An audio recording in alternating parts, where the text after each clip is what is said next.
മഹാകുംഭമേളയിൽ പങ്കെടുത്ത നരേന്ദ്രമോദി ത്രിവേണി സംഗമത്തിൽ സ്നാനം. മഹാകുംഭമേളയിലെത്തി ത്രിവേണി സംഗമത്തിൽ സ്നാനം നടത്തി പ്രധാനമന്ത്രി നരേന്ദ്രമോദി. ഉത്തർപ്രദേശ് മുഖ്യമന്ത്രി യോഗി ആദിത്യനാഥിന് ഒപ്പമാണ് പ്രധാനമന്ത്രി പ്രയാഗ്രാജിലെത്തിയത്.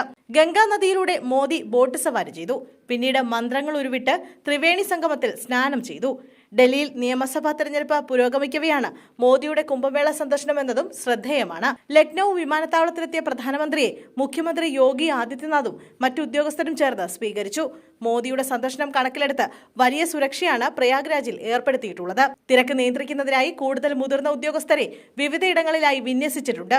ജനുവരി 23 ആരംഭിച്ച മഹാകുംഭമേള ഫെബ്രുവരി 26 മഹാശിവരാത്രി ദിവസം വരെ തുടരും. കുംഭമേളയ്ക്കിടെ പുണ്യസ്നാനത്തിനായി പരമ്പരാഗതമായി ബസന്ത് പഞ്ചമി, മൗനി അമാവാസി തുടങ്ങിയ ശുഭദിനങ്ങളാണ് സാധാരണയായി തെരഞ്ഞെടുക്കാറുള്ളത്. എങ്കിലും ഫെബ്രുവരി 15 അതിന്റെ അതുല്യമായ ആത്മീയ പ്രാധാന്യത്താൽ വേറിട്ട് നിൽക്കുന്നു. ഹിന്ദു കലണ്ടറിലെ പുണ്യദിനമായ മഹാഷ്ടമിയുമായി ഒത്തുചേരുന്ന ദിനമാണ് ഫെബ്രുവരി 5. ഈ ദിനമാണ് പ്രധാനമന്ത്രി പുണ്യസ്നാനത്തിനായി തെരഞ്ഞെടുത്തിരിക്കുന്നത്. 2019 കുംഭമേളയിലും പ്രധാനമന്ത്രി നരേന്ദ്രമോദി പങ്കെടുത്തിരുന്നു. അന്ന് അദ്ദേഹം പുണ്യസ്നാനം നടത്തുകയും ആദരസൂചകമായി ശുചീകരണ തൊഴിലാളികളുടെ പാദങ്ങൾ കഴുകുകയും ചെയ്തിരുന്നു.